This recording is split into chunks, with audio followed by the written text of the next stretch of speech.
A revival of a 1999 classic is back. Will they trend? We shall see.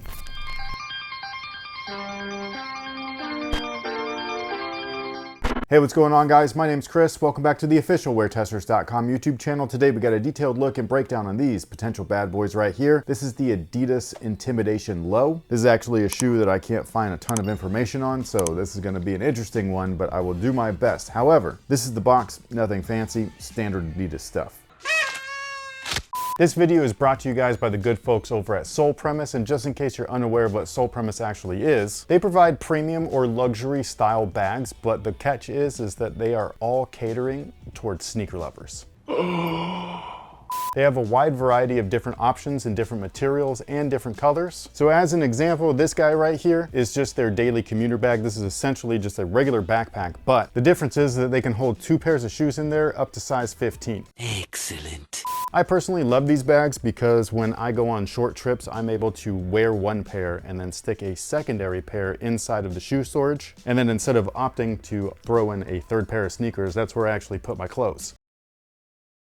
And then when I'm going on longer trips, this bag right here is what I typically like to use. It holds up to 5 pairs of shoes. On top of all of that, these bags are TSA approved. They can fit underneath the seats or in your overhead compartment. This particular one is made out of polyester instead of a more premium leather, so there's different options and varieties depending on what you want. Last but not least, this is my favorite bag and the one that I use all the time, mostly because, well, we're gym rats here, and I also test shoes for a living, and this bag right here lets me do all of that stuff all at once. This is a brand new version of their gym bag, where this one is decked out in premium goodness, and I'm not gonna bring this one with me because I don't wanna ruin it and get it all wet and sweaty. So instead I bring this one, but the good news is that they both fit 4 pairs of sneakers, which is amazing. If you have your testing shoe, then your backup shoe, and then maybe there's a backup for the backup, and by chance, maybe a backup for that, I don't know. What I like to do is fill it up with 3 pairs, and then my leftover compartment has my change of clothes, deodorant, my water bottles, a basketball pump, and then for my AirPods and whatever else I might be bringing, there's a ton of storage options for that too. So for whatever your needs are, Sole Premise has probably got you covered. So if you're interested, make sure that you click the link down below in our description box. It'll send you over to Sole Premise's website, solepremise.com, where you can check out all the variety of different options, all the different colors, what's on sale, all that kind of good stuff. And with that being said, these are the shoes. I cannot find really anything about these as far as a low top version goes from 1999, but I can find tons of information about a mid top version. Believe it or not, I think those look a little bit better. I love this yellow pair. I think that those would be sick if they brought them back. Do they have plans of doing so? I'm not really sure. All I know is that there are 2 colorways of these available currently, and they're available exclusively over at Packer Shoes. This is actually a collaboration where they claim that they're reintroducing the shoe back to the market for the first time since 1999, at least in this low top iteration. We did see the Intimidation make a return way back in 2020, which isn't really a way back, but it was a little while ago, in that original colorway that I think would be sick if they brought it back now. But these are what we've got right now, and if they look a little familiar, that's on purpose. These feature the feature wear system, and with that you can see the pods all over the outsole. This is something that was really popular with Adidas in the 90s. And again, if you're looking at this and you're like, yo, that kind of looks familiar, it's because a lot of you guys probably seen this for the first time on the Adidas Yeezy 500, where they borrowed the tooling from this shoe and the KB83 and then slapped it on those guys and called it a day.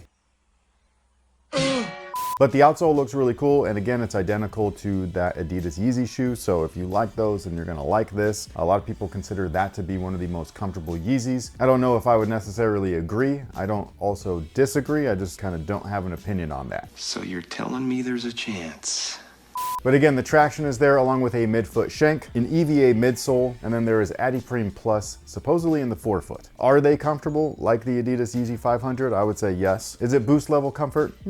Not really. As for the upper, again, this is a low top version of the mid top, so they did chop off the collar, but most of the main structure and design is still there. The materials are really interesting because it's a lot of textiles on this, which for the time, at least in 1999, again, was interesting. And they mixed it with synthetics and leathers and all that kind of stuff. They do the same thing here where, again, the main body is textile, but there is a TPU rubber overlay right here. It's really interesting looking. It goes from the rear of the shoe and all the way around the toe. Great for outdoor use. lows, as all of that would protect the textiles underneath it and everything. And then it wraps around the other side of the shoe as well. Whereas the rear of the shoe features a really nice nubuck, which I think feels awesome. That's really the only main like premium feature of the shoe, which, you know, it's normal because that's how it was. There would be a little bit more if they had the collar, but because they're lows, that's where it's at. They do have cool co-branding, where on this left shoe it actually has the original Intimidation branding on there, but on the right shoe, in the same exact font, it features Packer, because they're the ones that are like, yo, let's bring this back. And just in case you were wondering, they do come with 2 sets of laces. The one that are equipped are kind of like this cream color, and then they come with an additional brown set of laces to match with the tongue and that back collar. The insole is this piece of shit right here. This is worse than what Adidas normally puts in there, so there's that. You can always take it out and swap it out for any other insole that you'd like. One of the move baselines would be kind of a good move, no pun intended, just because there's no torsion plate and all that stuff, because these guys actually rest right on one. This is a really minimal shoe. So something like that, where it's like spongy and bouncy, would be awesome in conjunction with the adiprene setup that they've already got. As far as sizing is concerned, they do fit true to size, so whatever you typically wear, that's exactly what I would get. And again, they're available exclusively over at Packer. They're actually available in 2 colorways. This is one of them. The other one you should see on the screen now. But with that being said, what is today's question of the day? So we reflected backwards already. Now we're going to look forward. Oh, we're still in the Ghosts of Christmas passive forward. That's me. So it's like the movie, but not. Name one thing that you're excited about in the coming year. As far as what? Anything that you could possibly look forward to in the year 2025. I think it's best if we have 0 expectations. So I'm not looking forward to much of anything. I'm just very hopeful that things go smoothly, because, you know, people, governments, countries, it's all Into the bag. They took my battle ostrich. So yeah, who knows? All I can do is just cross my fingers and hope that we can still do what we do, and that we are able to still provide for our family, and that's pretty much it. That's all I really care about. But what about you guys? What are you looking forward to most in the year 2025? And don't say Jordans, okay? Like, I know that they're putting them all out there, but that's one of the things that makes me skeptical about this upcoming year. It's like, is the end of the world really happening? Because why are they releasing all of these all at once? It's weird, unless they're desperate, but who knows? But sound off below and let us know, and on top of that, let us know what you think about the Adidas Intimidation Low. Do you like the mid or the low better? I would love to know your guys' thoughts. Thank you so much for everything. I greatly appreciate your guys' support. I will catch you guys in the next one. So until then, have a good one.